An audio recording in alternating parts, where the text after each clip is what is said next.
some time ago I played a miniature game called Surgeon's Miniatures, and I saw potential in that game, but somehow I could not finalize a general opinion about it. I saw the potential, but I thought that the base set did not show all that the game could do, all that the game could be, so I really wanted to play the game with an expansion, with more terrain and with more elements in the game before I really finalize my opinion about the game. Well, I did manage to play the expansion, Road to Carentan, the first expansion for the game. This expansion includes new terrain tiles, new scenarios, new weapons, and now after playing the base set together with this one, definitely have a much clearer idea of the game as a whole.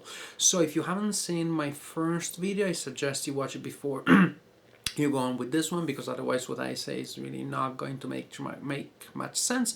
Not just because I'm not going to cover the mechanics of the game again, but really because I take for granted that this video is a sequel and an end to that video. I'm going to tell you not just what this expansion is about, but what Surgeon's Miniatures is once you play the base set and the expansion together. Let's have a fake unboxing video. Fake because I already know what's in the box, but this is just to show the components. You have a scenario book with some new rules, notes and explanations, and then you have the scenarios, of course, and whoa, you can build some large maps now. This is gonna be cool. You have a new story deck that also includes several equipment cards with some cool weapons in here, 2 rulers, a rocket blast marker, a high explosive marker, new frame tiles, and new terrain tiles. The publisher also sent me some new soldiers, so that now putting those together with the ones from the base game, I definitely have enough to play some large scenarios, and I'm going to show you some of those. This is the map for the scenario Stone Buildings Iron Man, and this is a large map. I'm going to enter the frame just to give you a sense of how big this map is. This is really impressive. This is the type of map I would have liked to be able to play on when I was learning the game and playing the base set. In this scenario, there are different types of orders that the 2 teams may receive. Most likely the action will be centered around this area here. The German player may receive the order to hold that area after deploying up to 6 soldiers there, or the German player may receive the order to patrol the map, starting from this area here and exiting from this area here. Or very simply, the German player may receive the order to enter on the map and try to kill at least half of the opponents.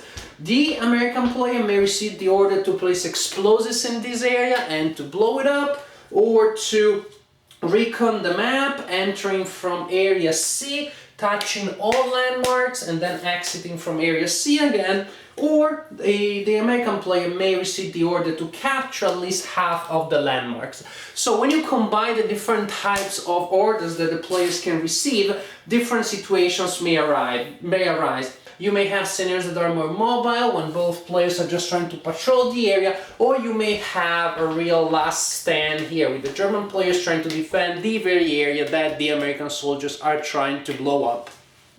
2 feet forward, 6 feet under. The orders in this scenario are very similar to those in the previous scenario, but the map is different, so those orders will generate different events here.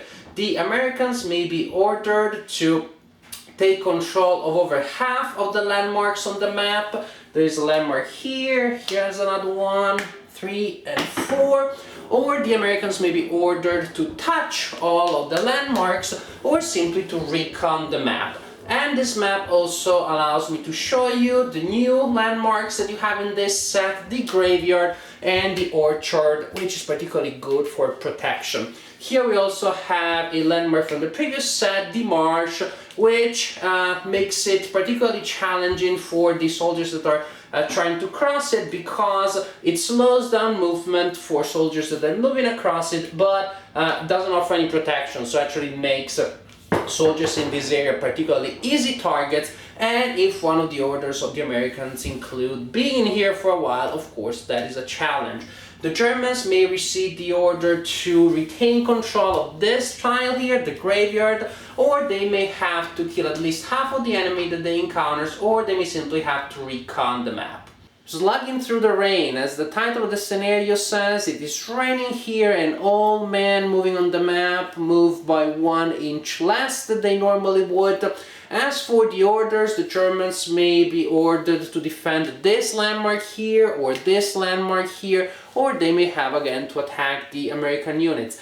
As for the Americans, they may have to take control of landmarks, they may have to patrol the map, but there is also a very cool order here, which is to use artillery against this landmark here. The American player must purchase a radio in this scenario, must also give it to one of the soldiers, and must spend a certain amount of victory points to purchase artillery. The more points are spent, the more powerful the artillery attack will be. If the American radio operator is alive by turn 7, then the American player can launch an artillery attack against this landmark here. And if this is the area that the Germans are trying to defend, well, as you can imagine, fun stuff is going to happen. Not fun for the Germans maybe, but fun in general. The name of this scenario is Purchasing Real Estate the Hard Way.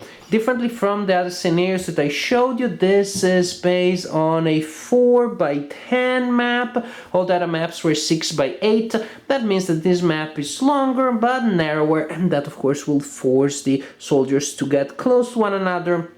And in fact, it will be pretty interesting if the Germans receive the order to enter the map from that area and to exit from this area, and if the Americans receive the order to enter the map from this area here and to exit from here. You know that something around here is going to happen. Other orders for both players will be to take control of landmarks on the board. This is one of them and this is the other landmark. And differently from the other scenarios that I showed you before, there is no possibility for one of the two sides to start with units on the map, to take the position of the defender to start with. Both players will have to enter the map and both players will run for the landmarks if that is the order that they received, and then they will try to take control of the landmarks and retain control of the landmarks. So there is going to be probably more mobility and it's going to be a dynamic scenario as opposed to scenarios where the situation defender attacker is decided to start with at the beginning of the scenario.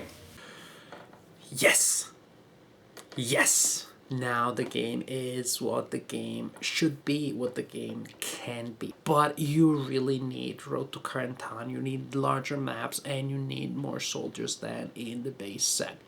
Because with a small map and the smaller scenarios that you find in the base set, if a group is good at melee and that a group is good at firing, the group with melee can easily get close to the other group and slaughter them before they really get a chance to use their firepower. Because hitting an opponent with firepower requires a certain cycle of actions. You need to spawn the opponent and then you need to be able to fire before the opponent takes cover. If the map is small, very often there isn't enough time, and so the guys that are good at melee just get close and do damage before the guys that are good at fight combat can really use their abilities. Larger map, very different story. Also, the range system works much better because now it becomes more problematic, of course, to gain the right positions. Positions feels extremely more relevant than it used to be. Cover, because again, the more tiles you have in between, then the more cover factors are to be taken into account where you're trying to take cover. And again, it feels that it is what it should be. You're feeling now that you're working in a terrain that has very different aspects here and there, and you have to take advantage of the aspects of the terrain that are necessary for you to achieve certain goals, much more than in the old version with the smaller scenarios. 20 scenarios as opposed to the 6 that you had originally. That is quite a difference again. More soldiers, yes, with more soldiers, then moving soldiers become more challenging and more intriguing because you won't be able to move everybody in your squad every time. You have to choose who goes ahead and who stays behind. Of course, there are advantages and disadvantages.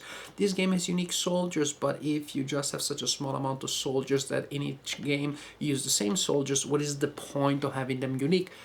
But now if you have 12, 14 soldiers per side, and you have scenarios where you use 8 or 9 or 10. Then you get to choose, then you get to combine the abilities and strengths and the unique factors, unique aspects of each soldier in different ways. And then you have replay value, and then you have, of course, the role-playing satisfaction, getting to know your man. You really get close to them, you get to know them, and this is really part of the fun. Again, if you're stuck always with the same amount of soldiers, that is just limiting.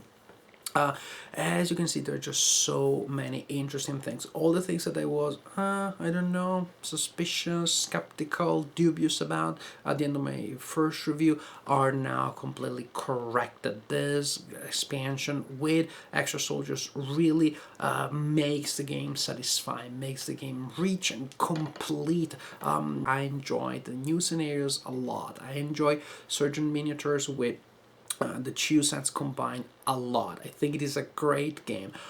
Of course, it is a very expensive game because when you think that the base set is around $100 and that is not nearly enough to give you a sense of what the game really is, it hints at what the game can be, but then you need to add this set, and then you need to add quite an amount of other soldiers to really bring the game to its full potential.